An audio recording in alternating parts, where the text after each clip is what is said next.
New York Rangers draft Gabriel Perreault with the number 23 overall selection in the 2023 NHL draft. And this was seen as a steal for the Rangers. Perreault was projected to be selected somewhere in, I guess, maybe the teens. And, he was, in some rankings, he was, listed as high as like 9 or 10. And, I don't think that was so realistic, but just the fact that was even a possibility. No one saw it going to 23. And the Rangers saw him there and they grabbed him, right? I mean, sometimes we've seen in years past where the obvious pick may have been there. I think back, of course, I guess namely to Tarasenko when the Rangers took McElrath, where it seemed like, right, like this is the move. They didn't do it. So sometimes, what appears to be the right move, you still go in a different direction. And look, who's to say that this ends up working out? But certainly on paper, it made sense. And the numbers are awfully impressive. He had 132 points for the U.S. national under-18 team. And so, that for a single season was more than the likes of Austin Matthews, Jack Hughes, Patrick Kane, Matthew Tkachuk. I mean, pretty significant stuff there. And for him, he is the son of Yanic Perreault, former NHLer. And Yanic Perreault, you'd mostly know him from his time with the Kings, Maple Leafs, and Canadiens. Spent some time elsewhere, but that was basically where he was. And, a solid NHL player. He played 859 NHL games, had 516 points. Good face-off guy, from what I remember. Was really, and that's not Perreault. Perreault is a wing. Perreault is a left shot, right wing. Isn't, not a big guy. I wouldn't say, I think once he fills out, I think, he's 5'11", and he's thin right now, and he's on the thinner side right now, 165, but he's he's young. He's 18. So, just turned 18. So obviously, he'll build up that frame, but Perreault, he is going to be playing at Boston College with the same players he was on a line with the U.S. under-18 team, and that is Will Smith, who was drafted number 4 overall by the San Jose Sharks, and then the number 8 pick, who was Ryan Leonard. So Smith and Leonard were on a line with Perreault, and they will all, I believe, be together again with Boston College. And look, the Rangers have had some success with Boston College. Chris Kreider was a Boston College grad.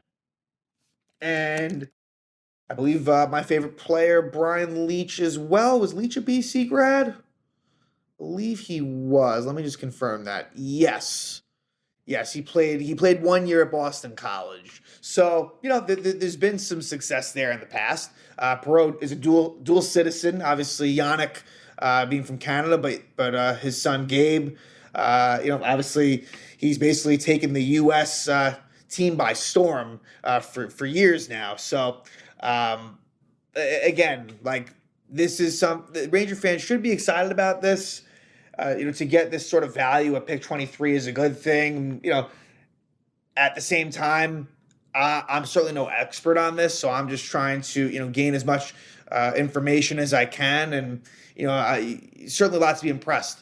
And speed isn't really one of his strong suits, which is unfortunate only because we've seen that with the Rangers where, speed isn't really much of a thing with their young players and just overall. But from what I'm seeing, it seems like it's maybe a little bit overblown. And you look at the highlights, and he doesn't look like slow by any means. I mean, he's not a speedster, but definitely a high IQ player, which is nice. You see how it works well with Adam Fox, and to me, his IQ is some of the best in the NHL. But Perreault, definitely, a good playmaker, good with the puck on his stick, deceptive, and can make plays in the offensive zone. So this is someone who, even though he's a winger and he can score goals, I mean, he had 53 goals in 63 games, but it seems like he can certainly pass the puck as well. And there's a lot of what I'm excited about is there's a lot of upside here. So this was the Rangers don't have a second round pick. We also know that, of course, that was due to the Patrick. Let me just confirm that. But that was due to the Patrick Kane trade, where they lost their second-round pick this year. Yep, that was the Kane deal. And then they originally had 2 first-round picks, but because of the St. Louis Blues Tarasenko-Mikkola trade, which they got in the Nils, they acquired that from Dallas in the Nils Lundqvist trade. They traded that away in the St. Louis deal, so they just had their own first-round pick. And then they will have a third round, and then they will eventually pick again at the third round. Now, they traded their own third from the Justin Braun Flyers deal last season, but they acquired a third-round pick in the Alex Georgiev deal. So they will pick 91. But yeah, there's not a whole lot of draft picks for the Rangers in this draft. Only 5 picks. The first round one, Perreault, third round pick, 1 in the 5th and 2 in the 6th. So not great. And so you look at the Rangers like in future years, they've traded away draft picks. Really, you think about that Patrick Nemeth deal. They traded away, was it 2 seconds?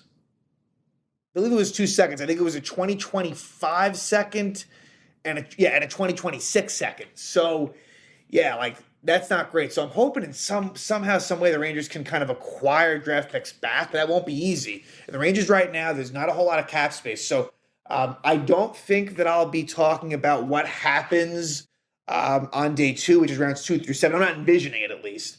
The only thing that I could see the Rangers possibly doing is what happens with Barclay Goodrow. Do the Rangers, do they stick with him? Do they try to trade him, but that won't be easy? Or do they buy him out? That's a possibility. Any of those 3 things are on the table. I'm not just saying that, like, of course that's the case, for most players, but truly in Goodrow's case, any of the 3, are legitimate. And, as we move forward here, Goodrow is the guy that you want on your team. I've never doubted that, and I think that he's done a good job. But with the Rangers being in such a tight cap situation, like you got to free it up somehow. That's kind of the only way that you can do it. So either way, don't expect a very loud offseason from the Rangers. And so why it makes talking like something like this more notable, because I don't think we're really going to be talking about a whole lot of big-time signings or trades. Maybe Drury has something up his sleeve. I just don't know how it's possible with the cap situation being what it is. So there were no trades within the draft. There was some good activity leading up to it from some other teams, not the Rangers, of course. But, Ranger fans are happy about this, and I agree with that. Gabriel Perreault, the right wing, he will hopefully be a New York Ranger, and hopefully we'll see him in a few years, right? That's the thing with NHL draft picks. Like Brennan Othman, I don't even know if we'll see Othman this season. Maybe we do if things go really well for him, but I think that it's well within the realms of possibility. We don't really see him much. It takes some time. Certainly with him it will. So don't expect to see Perreault until maybe 2025, 2026. So hopefully he can develop. And that's another thing with the Rangers is the development. Can they develop this player properly? That's been a little bit of a question mark. I mean, more than a question mark. We don't really see it all the time, but hopefully we look back on this one and say this was a steal, and this was someone that really helped the Rangers. This is a name to keep an eye on in the future. Gabriel Perreault is a New York Ranger.